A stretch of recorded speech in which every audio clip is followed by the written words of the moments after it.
Shalom, puji Tuhan. Kita akan masuk di dalam doa, baik itu doa pagi maupun doa malam. Karena program kita adalah supaya setiap hari kita berdoa kepada Tuhan. Sama seperti Tuhan Yesus, Dia berdoa pada pagi hari, juga pada petang hari. Sehingga gereja juga memberikan kepada teman-teman semua, saudara seiman yang kekasih, itu doa pagi dan malam. Puji Tuhan, mari kita tunduk kepala, kita berdoa sejenak. Kami berdoa untuk saudara kami yang dalam pergumulan, dalam penyakit, dalam kesesakan. Tuhan, mereka yang kena juga dalam isolasi mandiri maupun dengan perkara yang lain. Kami tahu Tuhan, bahwa tanpa Tuhan semuanya sia-sia. Oleh sebab itu, apapun yang kami lakukan, kami perlu juga turut campur Tuhan. Karena segala sesuatu itu Tuhan izinkan dan Engkau yang menentukan setiap segala sesuatunya. Di dalam nama Tuhan Yesus, kami mengucap syukur dan berdoa. Amin. Saudara yang kekasih, kita akan merenungkan firman Tuhan di dalam kitab firman Markus pasal 4 ayat yang ke 38-41. Kita boleh mulai 37. Lalu mengamuklah taufan yang sangat dahsyat, dan ombak menyembur masuk ke dalam perahu, sehingga perahu itu mulai penuh dengan air. Pada waktu itu Yesus sedang tidur di buritan di sebuah tilam. Maka murid-muridnya membangunkan dia dan berkata kepadanya, "Guru, engkau tidak peduli kalau kita binasa?" Ia pun bangun menghadap angin itu dan berkata kepada danau itu, "Diam, tenanglah." Lalu angin itu reda dan danau itu menjadi teduh sekali. Lalu ia berkata kepada mereka, "Mengapa engkau begitu takut? Mengapa kamu tidak percaya?" Mereka menjadi sangat ketakut dan berkata seorang kepada yang lain, "Siapakah gerangan orang ini sehingga angin dan danau pun taat kepadanya?"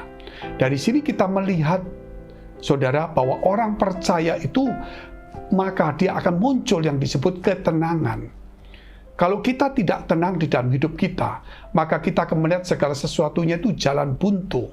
Tapi kalau kita hidup kita bersama dengan Tuhan, kita akan mengalami ketenangan. Nah, kalau contoh di bawah seperti yang tadi kita lihat, ayat tadi itu di bawah, paling bawah ayat yang ke 39-40, "Mengapa kamu tidak percaya? Mengapa kamu takut?" Sehingga mereka mulai berkata, "Siapa gerangan orang ini sehingga angin dan danau pun taat kepadanya?" Saudara, kalau kita tahu alam, kekuatan alam pun taat tunduk kepada firman Allah, perkataan Tuhan kita, mengapa dalam hidup kita mengalami kegelisahan? Oleh karena itu dikatakan kita harus belajar kepada hati kita supaya kita menjadi tenang kembali. Saudara, kalau kita mau tenang, kita akan bisa berpikir jernih. Di dalam situasi yang sulit atau kita mengalami penyakit pun, saudara, kalau hati kita tidak tenang, hati kita stres, depresi, gelisah, obat apapun tidak akan pernah bisa membuat kita bisa menjadi cepat pulih. Tetapi kalau hati kita tenang, tidak stres, tidak depresi, kita percaya dengan iman, maka obat apapun besar manfaatnya. Ya, termasuk kita bukan bicara semua obat, saudara, tetapi kita bicara tentang obat yang memang cocok dengan penyakit itu, maka dia akan menjadi hebat. Karena apa? Di dalam diri kita ada kekuatan iman yang membuat kita menjadi tenang. Dan di sini kita juga melihat, yaitu 1 Petrus pasal 4 ayat yang ke-7. Jelas dikatakan kita harus tenang supaya kita dapat berdoa. Jikalau kita tidak tenang, kita tidak bisa berdoa. Kita lihat dulu ayatnya. "Kesudahan segala sesuatu sudah dekat. Karena itu kuasailah dirimu dan jadilah tenang, supaya kamu dapat berdoa."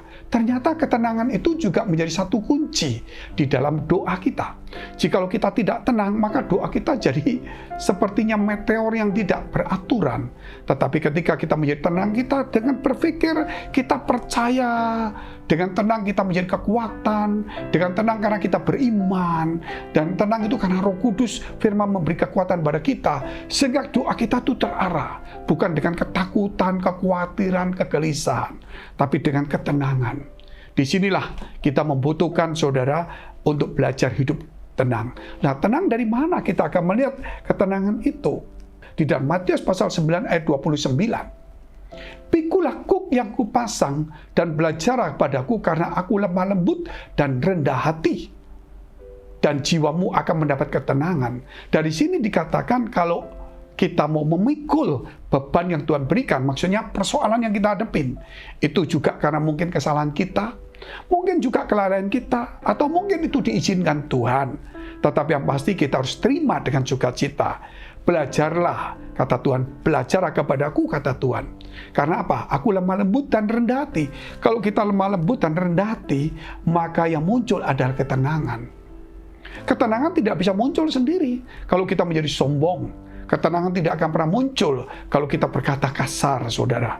Oleh karena itu dikatakan, belajarlah kepadaku, karena aku lemah lembut dan rendah hati, maka kamu, jiwamu akan mendapatkan ketenangan.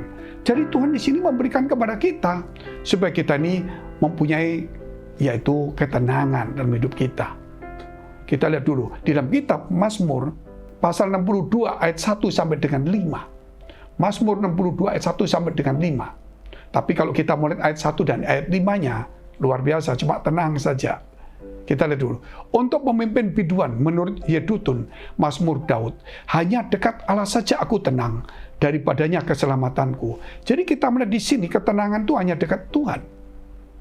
Hanya dekat Allah saja aku tenang, daripadanya keselamatanku. Luar biasa. Kalau orang yang tidak tenang, gelisah, berarti dia sedang menjauh dari Tuhan. Orang kalau takut, gelisah, kalut, berarti dia firman-Nya tidak melekat, atau dia belum membaca firman. Imannya belum kembali kokoh. Kita mungkin hari ini tenang, tiba-tiba mungkin kita menjadi panik. Lah kita mesti tunduk kepala sejenak, kita mesti berkata, hai jiwaku tenanglah.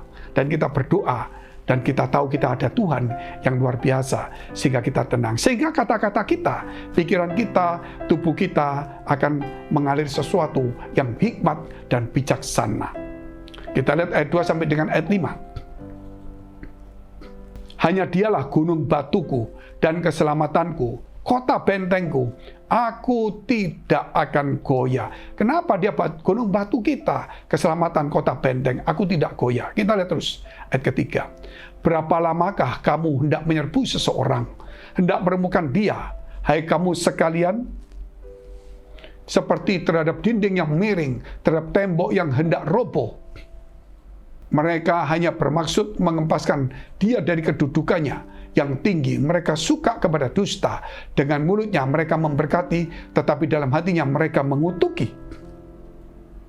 Hanya pada Allah saja kiranya aku tenang, sebab daripadanya lah harapanku. Dari sini kita belajar ketenangan. Tenang itu, saudara, kita tahu bisa membuat doa kita terarah. Tenang itu karena kita percaya, beriman kepada Tuhan. Sehingga Tuhan berkata kepada danau, tenang, teduh. Saat itu teduh. Kita harus berkata, Tuhan berbicaralah. Dan firman-Nya berkata, supaya kita tenang, teduh. Di dalam situasi apapun, murid-murid menjadi panik karena badai yang begitu besar. Tetapi Tuhan berkata kepada badai, kepada tofan, tenang, teduh, dan teduh. Karena Tuhan tidak suka dengan orang yang panik, dengan hiruk pikuk, kecuali mungkin satu pesta sukacita.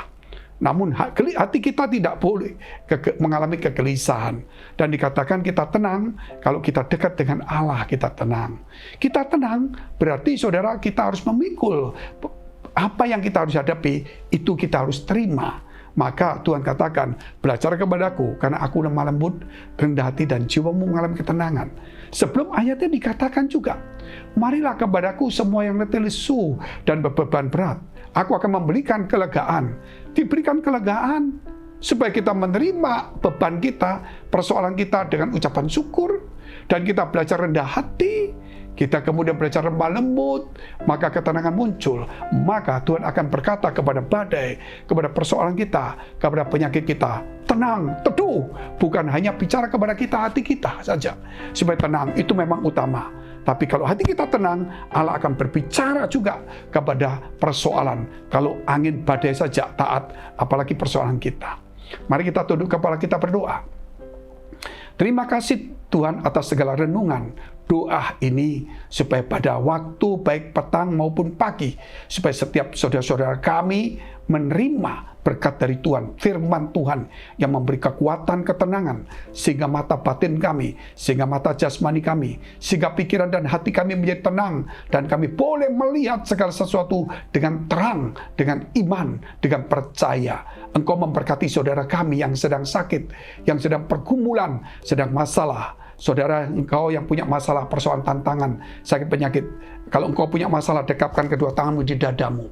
Kalau engkau punya sakit, dekapkan bagian tanganmu yang kanan ke bagian yang sakit. Kami hari ini berdoa di dalam nama Yesus Kristus, supaya tangan-tangan mereka, Tuhan, menjadi tangan-tangan Tuhan. Di dalam nama Yesus, supaya mereka ketika menumpangi tangan di dada mereka, maka kesesakan hilang menjadi kelegaan dan ketenangan.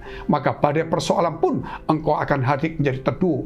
Demikian jika penyakit-penyakit yang mereka hadapin, atau persoalan yang mereka hadapin, ketika mereka tumpang tangan adalah tanganmu sendiri, Tuhan, di dalam nama Yesus menjadi pulih dan sembuh. Dalam nama Yesus, haleluya, amin. Kalau saudara bisa konseling, bisa doa dengan alamat HP yang ada setelah ini. Sampai jumpa. God bless.